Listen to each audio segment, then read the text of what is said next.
അന്താരാഷ്ട്ര തുറമുഖം യാഥാർത്ഥ്യമായിരിക്കുകയാണ്. ആദ്യ ചരക്ക് കപ്പലായ മദർഷിപ്പിനെ കാണുവാൻ വേണ്ടി ഞങ്ങളുടെ നാട്ടിലെ കുറച്ച് പേർ ഇന്ന് പോവുകയാണ്, കൂട്ടത്തിൽ ഞാനും. അങ്ങനെ ഞങ്ങളെല്ലാവരും ബസ്സിനായി വെയിറ്റ് ചെയ്യുകയാണ്.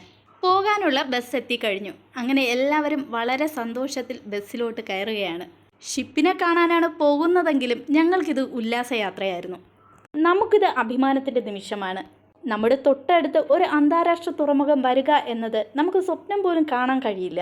എന്നാൽ ആ സ്വപ്നമാണ് ഇന്ന് പൂവണിഞ്ഞിരിക്കുന്നത്. എല്ലാവരും സീറ്റിൽ ഇടം പിടിച്ചു. അമ്മമാരുണ്ട്, അമ്മൂമ്മമാരുണ്ട്, ചേച്ചിമാരുണ്ട്, കുഞ്ഞുമക്കളുണ്ട്. അങ്ങനെ എല്ലാവരെയും കൂട്ടിയാണ് ഈ യാത്ര. ലോകത്തെ തന്നെ ഏറ്റവും വലിയ രണ്ടാമത്തെ ചരക്ക് കപ്പലാണ് ഇപ്പോൾ വിഴിഞ്ഞത്തെത്തിയിട്ടുള്ളത്. അത് കാണാനുള്ള ആകാംക്ഷയിലാണ് എല്ലാവരും. തുറമുഖ പദ്ധതി യാഥാർത്ഥ്യമായതോടെ ഭാവിയിൽ ഒട്ടനവധി തൊഴിൽ സാധ്യതകളുമുണ്ട്.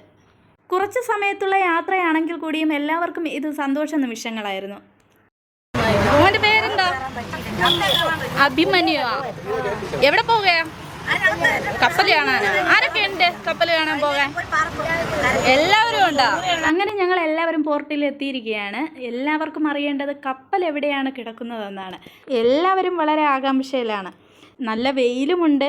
എങ്ങനെ നടന്നു പോകുമെന്നറിയില്ല, അത്രയ്ക്ക് പൊള്ളുന്ന വെയിലുമാണ് അവിടെ. അങ്ങനെ എല്ലാവരും ബസ്സിൽ നിന്ന് ഇറങ്ങി നേരെ പോർട്ടിലോട്ട് പോവുകയാണ്.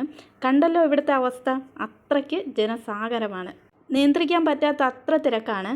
അവിടെ നിൽക്കുന്ന പോലീസിന് പോലും കൺട്രോൾ ചെയ്യാൻ പറ്റുന്നില്ല, അത്രയ്ക്ക് ആൾക്കാരാണ് ഈ കപ്പൽ കാണാൻ വന്നിട്ടുള്ളത്. കാണുമ്പോൾ തന്നെ നിങ്ങൾക്ക് മനസ്സിലാകും ഇത്രയും ജനങ്ങൾ, അതും നമ്മുടെ ജില്ലയിൽ നിന്ന് മാത്രമല്ല പല ജില്ലയിൽ നിന്നും ഈ കപ്പൽ കാണാൻ എത്തിയവരുണ്ട് കേട്ടോ. അങ്ങനെ ഈ പൊരി വെയിലത്ത് എല്ലാവരും മദർഷിപ്പിനെ കാണാൻ വേണ്ടി മുന്നോട്ട് പോയിക്കൊണ്ടിരിക്കുകയാണ്. കുഞ്ഞുങ്ങൾ മുതൽ പ്രായമായവർ വരെയുണ്ട്. എല്ലാവരും ഫാമിലി ആയിട്ടാണ് ഇത് കാണാൻ വേണ്ടി വന്നിട്ടുള്ളത്.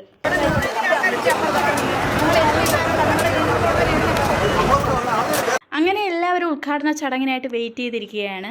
ഇതിനിടയിൽ ഞങ്ങളും ഒരു സീറ്റൊക്കെ ഒപ്പിച്ച് അവിടെ ഇരുന്നു. മോനും എൻ്റെ കൂടെ ഉണ്ടായിരുന്നു. കാരണം കപ്പലെന്ന് പറഞ്ഞാൽ അവന് ജീവനാണ്. കണ്ട ഉദ്ഘാടന ചടങ്ങൊക്കെ നമുക്ക് സ്ക്രീനിലൂടെ മാത്രമേ കാണാൻ സാധിച്ചുള്ളൂ. നേരിട്ടൊന്നും നമുക്ക് ഷൂട്ട് ചെയ്യാൻ സാധിച്ചില്ല, അത്രയ്ക്ക് തിരക്കായതുകൊണ്ടാണ്. കണ്ടോ, ഇതാണ് മദർഷിപ്പ്.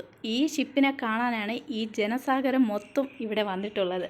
നമുക്ക് ഇത്രയും ദൂരെ നിന്ന് മാത്രമേ കാണാൻ സാധിക്കുള്ളൂ, അടുത്തൊന്നും പോയി കാണാൻ അനുവാദമില്ല. എന്നാലും നമുക്ക് നന്നായിട്ട് കാണാൻ സാധിച്ചു കേട്ടോ. ഈ പോർട്ടിനകത്ത് ആദ്യമായിട്ടാണ് ഞാൻ ഇന്ന് കയറുന്നത്. ഇതിന് മുന്നേ വന്നാൽ ദൂരെ നിന്ന് വന്ന് കണ്ടിട്ടേ ഉള്ളൂ. എന്നാൽ ഇത്ര അടുത്തായിട്ട് ഇന്ന് മാത്രമേ ഇതിനകത്ത് കയറാൻ അനുവാദമുള്ളൂ. സത്യം പറയാലോ, ഇതൊരു കേരളത്തിലെ തുറമുഖമാണോ എന്ന് പോലും അതിശയിച്ചു പോവും, അത്രയ്ക്ക് മാറിയിരിക്കുന്നു നമ്മുടെ വിഴിഞ്ഞം. സാധിച്ചിരുന്നെങ്കിൽ എന്ന് തോന്നി. ചെറിയൊരു വിഷമമുണ്ട്, തൊട്ടടുത്ത് നിന്ന് കാണാൻ പറ്റിയില്ലല്ലോ എന്ന്. പിന്നെ വരും ദിവസങ്ങളിൽ ഇനി നേരിട്ട് തൊട്ടടുത്ത് നിന്ന് കാണാൻ സാധിക്കും എന്നുള്ള ഒരു പ്രതീക്ഷയുണ്ട്. പിന്നെ എല്ലാവർക്കും സെൽഫി എടുക്കാനുള്ള ഒരു തിടുക്കമായിരുന്നു. വെയിലൊന്നും ആർക്കും ഒരു പ്രശ്നമല്ല. എല്ലാവരും മണിക്കൂറുകൾ നിന്നാണ് ഈ ഷിപ്പിനെ കണ്ടു മടങ്ങുന്നത്. അങ്ങനെ ഞങ്ങളും ഷിപ്പിനെയൊക്കെ കണ്ട് തിരികെ വീട്ടിലേക്ക് യാത്ര തിരിച്ചു. എല്ലാവരും ഈ വെയിലത്ത് വന്നവരെല്ലാവരും ബസ്സിനായിട്ട് വെയിറ്റ് ചെയ്ത് നിൽക്കുകയാണ്. കാരണം വന്നവരുടെ ബസ്സുകളെല്ലാം പലയിടത്തുമായിട്ടാണ് പാർക്ക് ചെയ്തിരുന്നത്. എല്ലാവർക്കും അതൊരു ചെറിയൊരു ബുദ്ധിമുട്ടായി. അപ്പോൾ എല്ലാവരും അവർ വന്ന വാഹനങ്ങൾക്ക് വേണ്ടി ഇങ്ങനെ വെയിറ്റ് ചെയ്ത് നിൽക്കുകയാണ്.